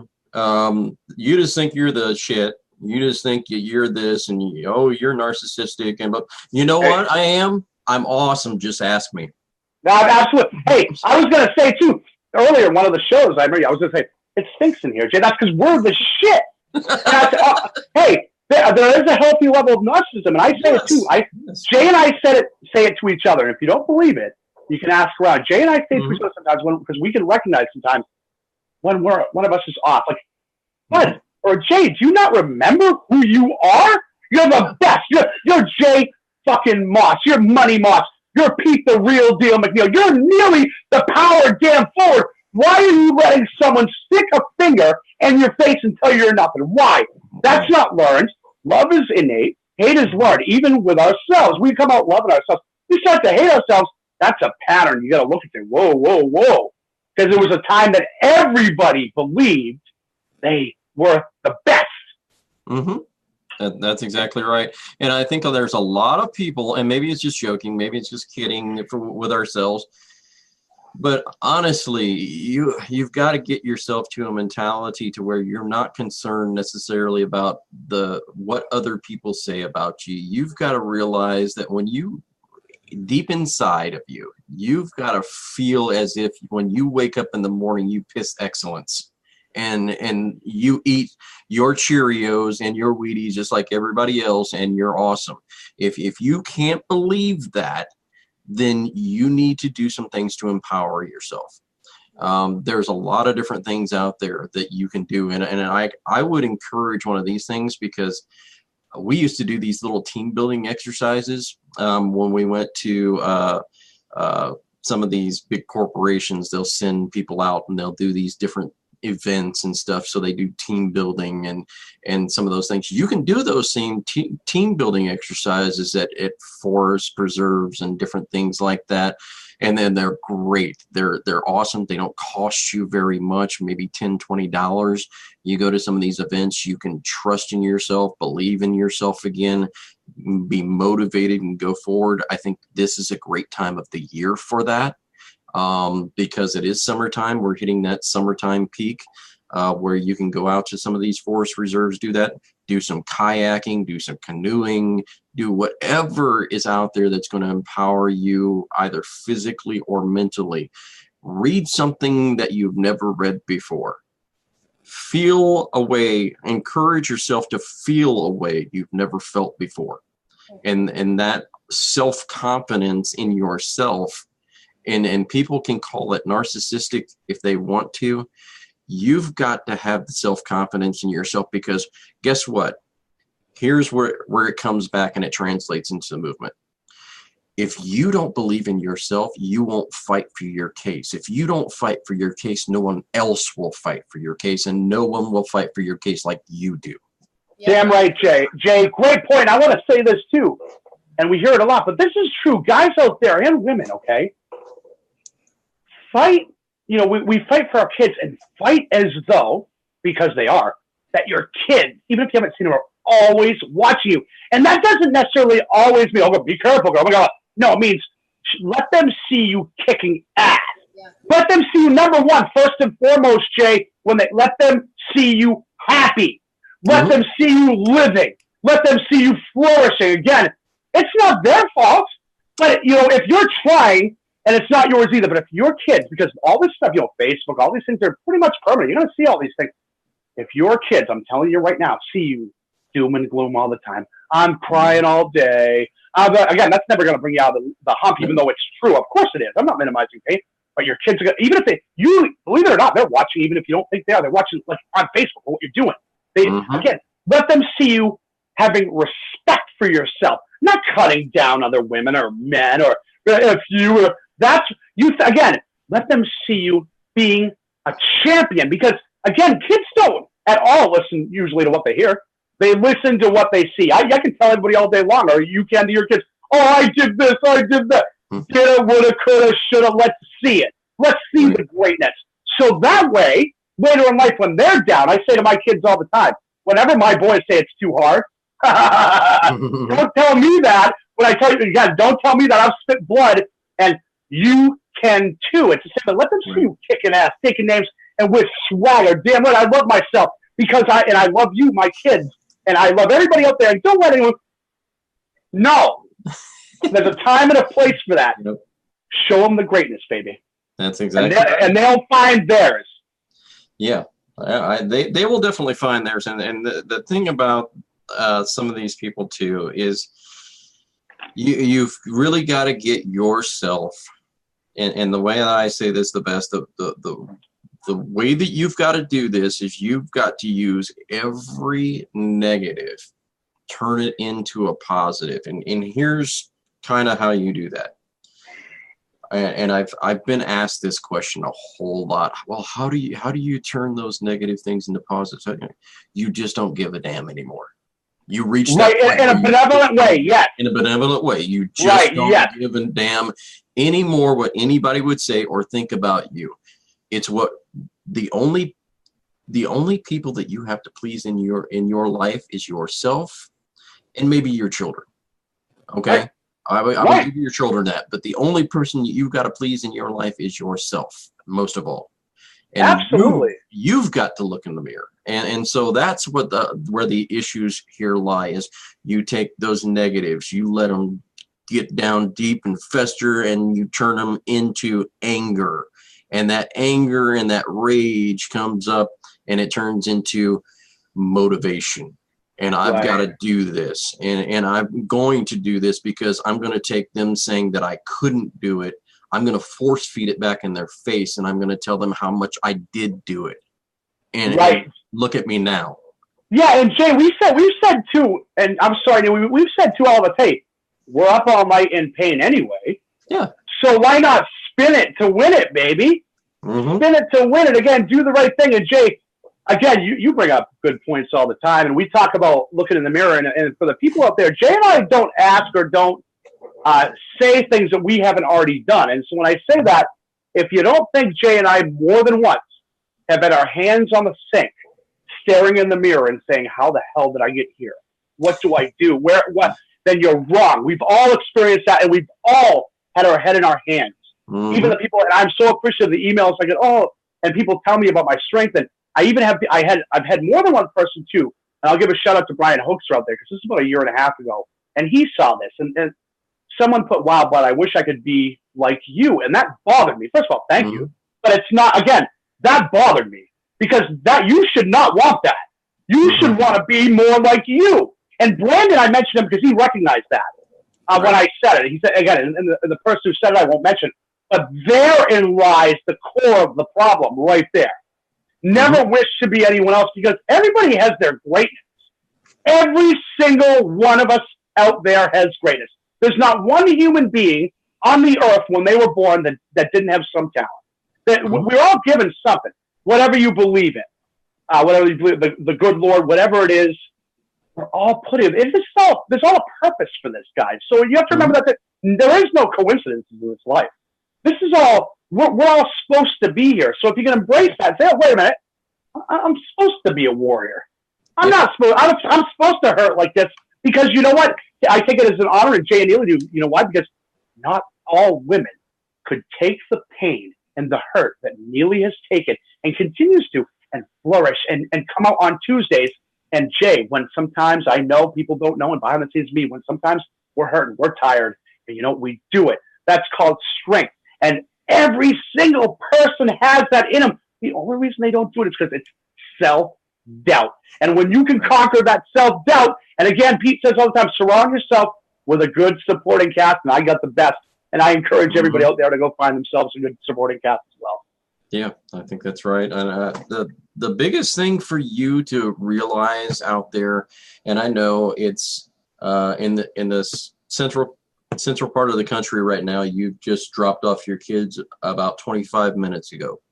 If you have them one night a week and every other weekend, and that was on Thursday and it's Sunday right now, and guess what? You just took back your kids. And I know there's a postpartum type blues that goes on with that. Do something that makes you happy. And here's the biggest thing. Strength is not built when times are good. Strength is built when times are like this right now, where you just took your kids back. You're about ready to cry or bawl your eyes out because you're not going to see them for a week. Adversity builds character. Adversity, not the other way around. Character doesn't get built when you're just sitting around doing nothing. The character that you have and the strength that you have gets built in these times right here. What are you going to do? Are you going to get on the computer?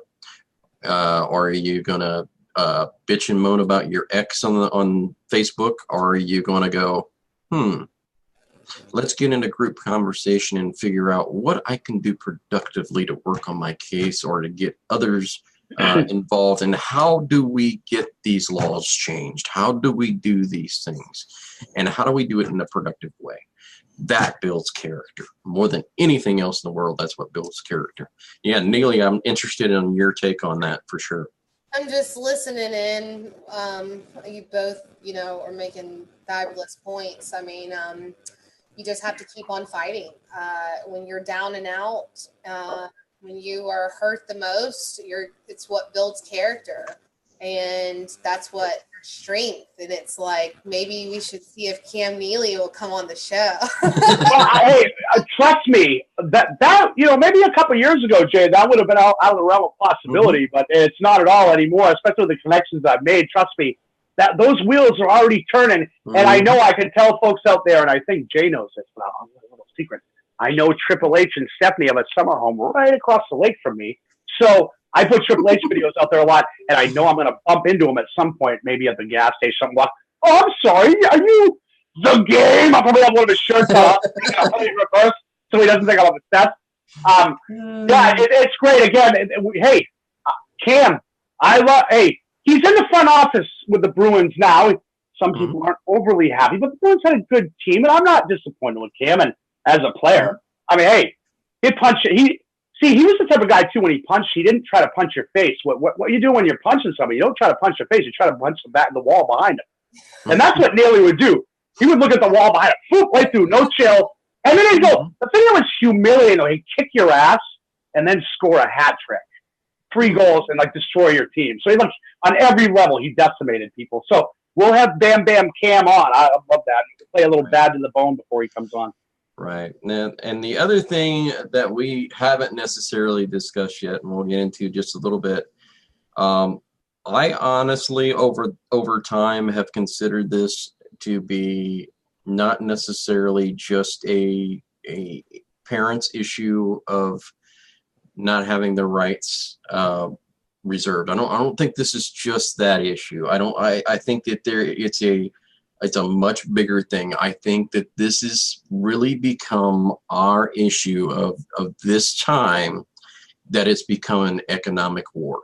And the reason that I say that is you see a lot of people who are doctors, lawyers, and I won't say all doctors, because we have a doctor in the movement who's gone through this, but you see the people normally, a lot of these times it's a money issue, to where they're trying to generate the money. How do we generate the money? If there's not really any money to be had, a lot of the times they're putting you in a dire straits situation where they're throwing you in jail. This has become a large economic war of our time, and I think that there's a real problem with this that goes on. Yeah, definitely. Jay, you know what I always said? This will make y'all laugh. Anytime they ever try to throw me in jail, I would say, you know what? You're not hurting me. You're just making me stronger. Yeah. Well, I would always say, hey, man, I don't treat people well or like shit. I treat them accordingly. So you can go ahead and throw me in there all you want. I got buddies in there too, and my soup will still be warm when I get home. Trust me. And then they walk away. I do more damage to you in jail than I do out. Hey, go on. Either way, man. Either way, I treat people well. Again, I don't care either way. When it's my time, it's my time. So I don't care. Again, I firmly believe that in terms of, hey, it's our destiny. Again, live in no fear. I don't live my life tiptoeing through it just so I can arrive safely at death. That doesn't happen. Yeah, and definitely, I think that we've gone through some of these things, different issues, and I'm interested to see, is there anyone out there who either would like to come on, or if you would like to ask us a question, we can definitely do that. If you'd like to come on, you can go out there, you can download the Zoom. It's a really small download. And I believe, let me go back here because it's in my it's in my actual chat, and I got to take a look at it. 977-332-210 is the login. All you have to do is type that in. We can bring you in for about 5-10 minutes, and we'll be glad to answer some of the questions that you have. Obviously, but we've dealt with the economic war. We've dealt with co-parenting versus parallel parenting a little bit. We've dealt with a lot of the different issues with some of the grandparents' issues. We've dealt with a lot of different things here. We've dealt with the empowerment issue, a big one in this movement.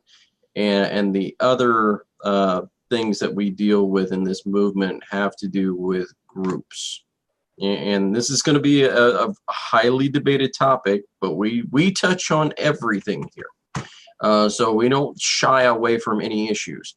There are some groups that are very productive. All of them that we list that are our sponsors of the show that are listed in that front video are all great groups. There are other ones out there as well. Then there are some other groups that maybe not doing some of the right things. And I want to make sure that you are very aware that don't judge a group by its name or what you're hearing all of the time. Judge a group by the content. It's much like people. Okay, let's put it that way. It's much like people. You don't judge a person on the color of their skin. You judge them on the content of their character, just like Martin Luther King would say. What is the content of the character of that group?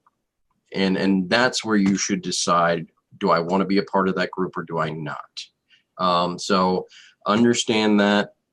That's what I'm going to say from my perspective. I'm going to give it over to Bud, definitely. Yeah, Jay, good point. And I'll say this too, Jay. If you, again, there are some wonderful groups out there. I like to say Parents United is too, right? Jay can speak on that. Neely will be helping us with that too soon. She doesn't know it, but that'll be off the air. But my point to that is you can see it pretty quickly. We don't allow, again, we're all about, free speech and we want people to feel, but we don't, the people don't do it in there. They don't cut each other down. It's all about building up. We don't allow any of the BS. And sometimes as humans, especially if we're in the dumps, so remember, mystery sometimes loves company, and there is that morbid curiosity, that car accident you have to look away from. It's kind of like with certain groups too in the comments. Sometimes you feel, oh my God, I got like a juicy soap opera watching the stories. And again, it's a waste of your energy. Focus on the finish. Again, sometimes that morbid curiosity, whatever. Get away from, again, don't fill your cup up with bullshit. Don't fill it with, again, Jay mentioned it too earlier, there's healthy levels of narcissism. And this is one of them. Again, say, you know what? Really, every situation, have that healthy level. How is this going to benefit me? How is this going to help me with winning this or doing this or getting this or feeling this way? Is this going to add to my positive vibe here and what I'm trying to accomplish? And if not, boop, bye. Same with people. Again, we talked about that, Jay, and it doesn't matter. We talked to Ruby earlier who mentioned family members, and this isn't a reference to that at all. But what I'm saying, just because someone is a family member doesn't mean they don't get cut off just as quick for being toxic. Right. Blood does not mean family to me. Family to me is loyalty and honesty and love.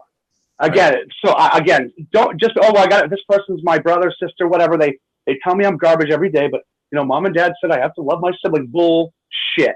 Doesn't mean, again, I always say this again to even my own family members who couldn't conform to my way of, respect.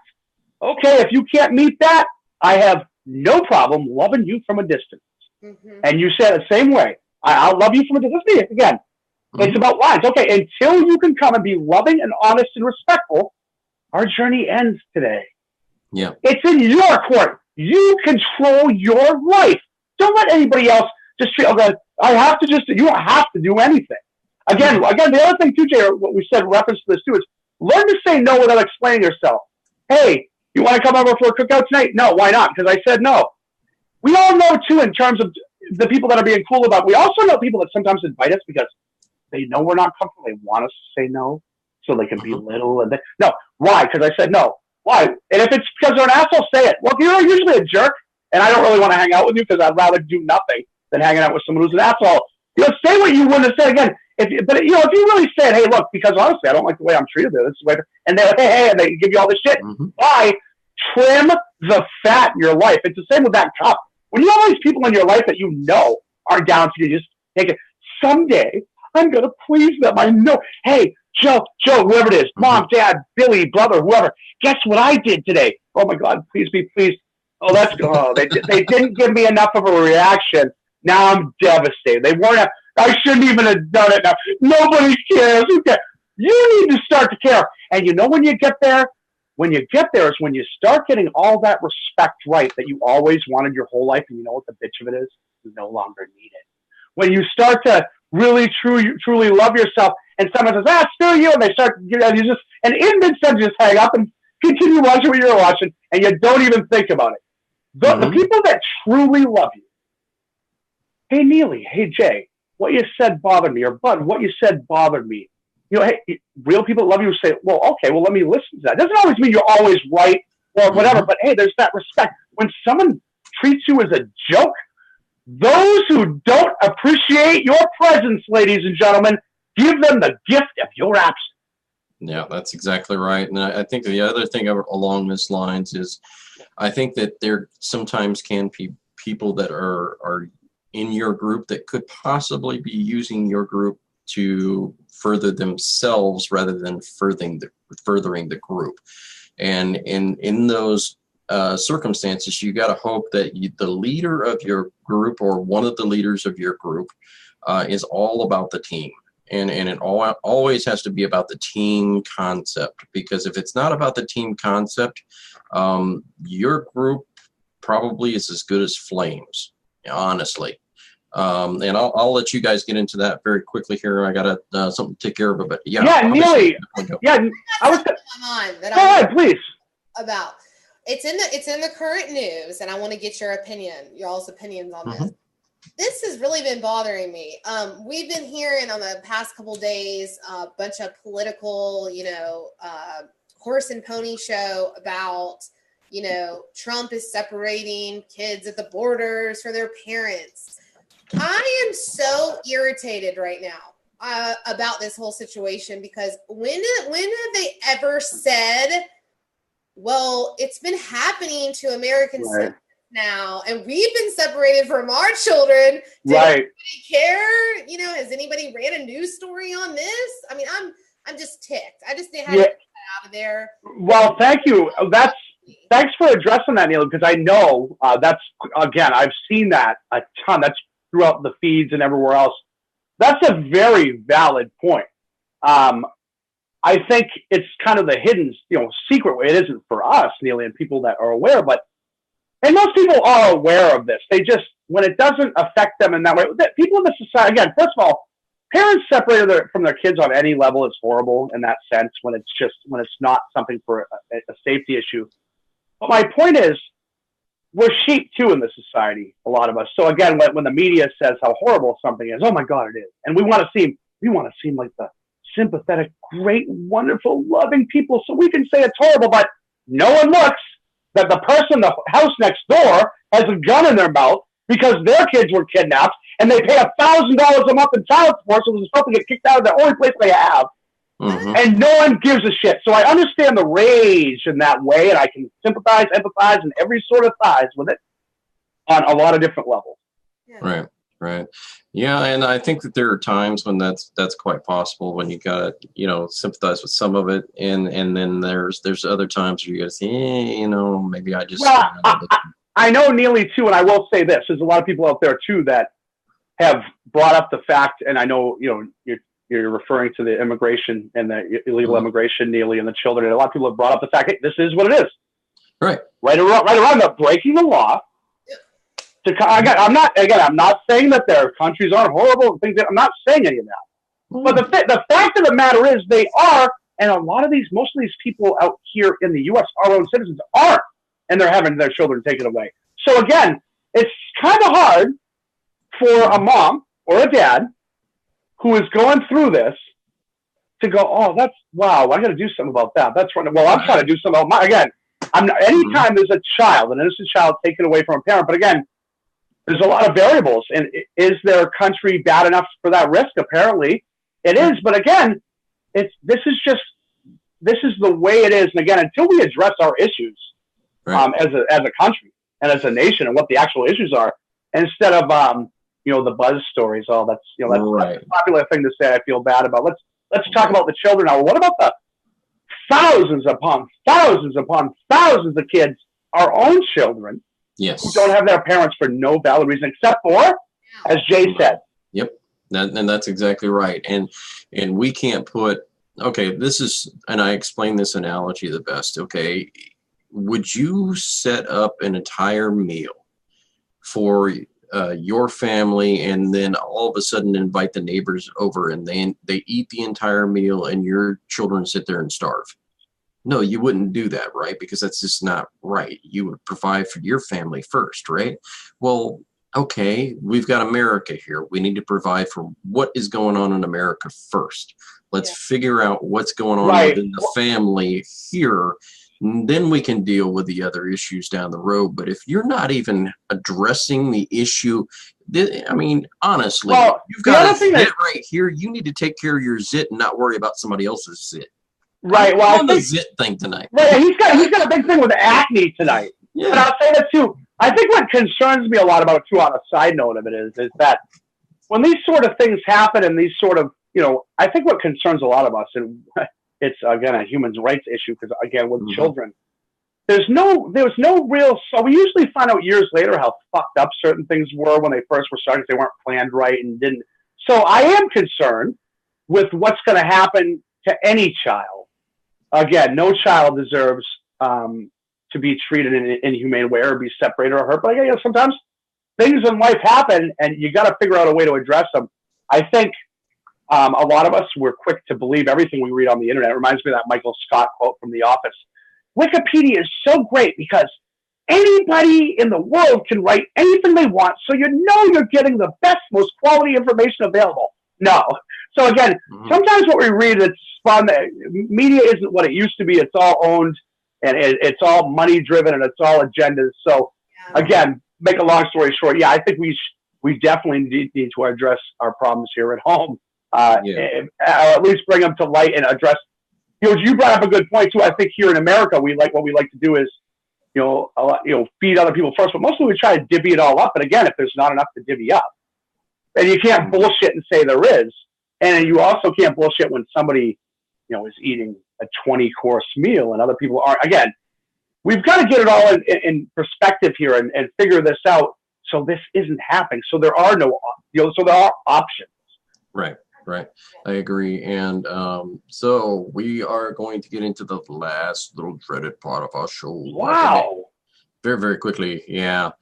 So. Wow. Yeah, I'm going to get into it right here and let there be a little bit of a switch up tonight. I'm switching things up. That's good. Neely Petrie, go ahead. Shout outs tonight. I want to shout out to my 3 daughters, Mackenzie, Isabella, and Adriana. You're the reason Mommy fights. I love you so much. And you guys are my world, my heart, my soul, and my mind. Shout out to God. Again, if he wasn't here and he hadn't put me through with what I've gone through, I wouldn't be as strong as I am today and continuing on to keep on fighting. Shout out to my Far From Normal radio family. I love you guys. So nice to meet you.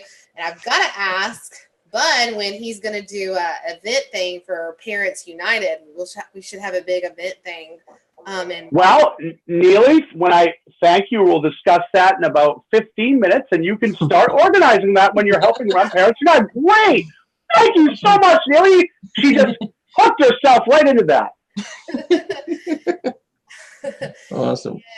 And, shout out to my viewers, all the fathers. Shout out to Father's Day. So happy Father's Day. There's so many dads out there that are good dads, and I applaud you. I applaud you because us moms need you guys as dads to keep on standing up. We need you good dads to stand up for us good moms, because that is what dads are supposed to do. They're supposed to protect women and, have our backs. So thank you everybody for that is doing that. And love you all. Awesome. All right. So Neela gets the horse, all right. So Vino. Yo, and yo for the final time tonight, Jay. Sunday, June 17th, 2018. First and foremost, we started this show and we're going to end it the same way. Happiest of Father's Day to all the great, amazing dads out there. And as Neely mentioned, the women who support them. Just like my wife out there, I'll give the first shout out to. And if you mess with my wife, I'm coming directly through your living room door and exiting out your ass. So I'll give a shout out to my wife. I love you, baby. And to my 2 children. I love you, boys. Thank you for being born. Your daddy's heart and soul, as Neely said as well. You're everything. You're everything I do, and I'm showing you how to live. No excuses. To all, again, the moms and dads out there, and especially the dads today. To my brother, one of the best dads I know out there, J. Money Moss. To my brother, John Mondu, who watched his daughter graduate today and walk. Pete, the real deal, McNeil, everybody out there. It's not over till you say it's over. Keep fighting. Spin that pain into something positive. Do something fun for yourself tonight. We love you guys. Keep your chins up. Keep fighting. Hey, yeah. And that's it. Here. Yeah, so I'm going to get into it real quick here because I got some other things going on behind the scenes that I got to take care of, obviously. But I'm definitely want to thank Bud Neely for coming on, and obviously Pete McNeil came on tonight as well. I want to thank Ruby for coming in as well, and all of those out there that asked a lot of questions behind the scenes. And damn it, Cam Neely, we're going to get you on. All right. Come on, Cam. Yeah, definitely. So, and definitely tune in next week. I believe it's Wendell Jordan. Wendell Jordan is the creator of Beat Dead. I think Dad. You're right. I have it written down here, Jay. I had it written down, but yeah, I think you're right. Yes, and he's an amazing guy. I've listened to him in a couple of interviews already. He's fantastic. He's going to be awesome on the show. So we're very excited about having him on, and there's some major contacts that have been made. We'll see what happens. Jay loves to do that. He loves to tease. He does it every show. He has mastered the art of marketing when it comes to making you want more. Yeah. Well, you never know. You never know. You never know. Could be one of those. What do you call those things? Bow and arrows in our future. Yeah, that's it. Yeah, something. Yeah, people like Jay likes to put these real subtle clues so people are completely confused or know exactly, but no one really knows exactly, but are very confused. We like to keep you completely, when you're done with the show, either very adrenalized, like you could run a mile, or completely confused. You're going to be completely confused until you realize I'm talking about a good old boy, and then then we're going to be good. We're going to be good. Yeah. Right. So, just an amazing show tonight, and definitely all of those out there that are celebrating the Father's Day out there. We love you. Definitely happy Father's Day to you guys out there, because I mean, without you guys doing and sharing the show or listening to the show every single week, we would not be able to do what we do behind the scenes and everything. And if you are interested, and because we always say this, because if you are interested in a off-air role with the Far From Normal radio show, we have plenty of openings in that area. We would definitely consider you for a position. We're growing. We are growing. We are expanding as we speak. There's irons in the fire out there that we haven't even addressed on the show. So different opportunities available for us, and those will open up hopefully very, very quickly, because just so much going on behind the scenes you guys don't know about. But trust me, if I can add to that, Jay, people that might hear, that might want to be on there off air or whatever. With the way the show is growing, I want to just call it like it is. If you got your foot in the door now and you put in some effort, you don't know what that can grow into, because we're not even close to where we're going. Next year at this time, trust me, we're not even close to where we're going to be right now. And I'll say one last quick shout out to my brother, Kevin Moran, one of the best dads I know. He came over with the kid, his youngest son yesterday. It was wonderful time. So one of the best dads I know too. Brian Peasley, everybody out there. Love you guys. Yeah, definitely. So I want to definitely say, as always, on the Far From Normal radio show, we always sign off with the fact that you are important, you are loved, and you are cared about. God bless. Chins up. Yeah.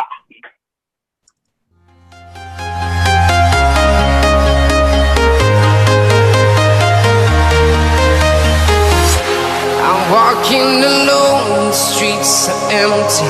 The only thing I can see is my own silhouette. I'm getting stronger, step by step. The clock is ticking, but there's no time for regrets. I've been flying from town to town, from London to Taiwan.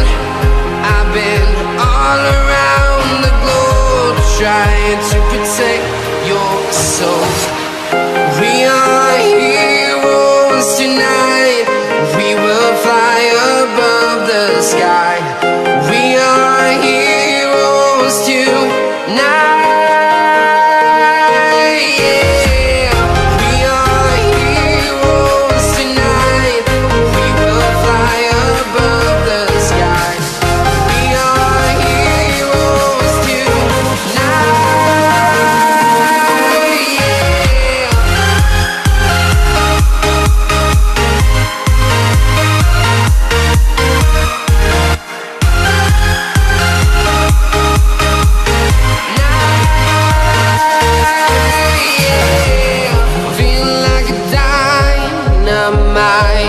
Ready to explore right up in the sky.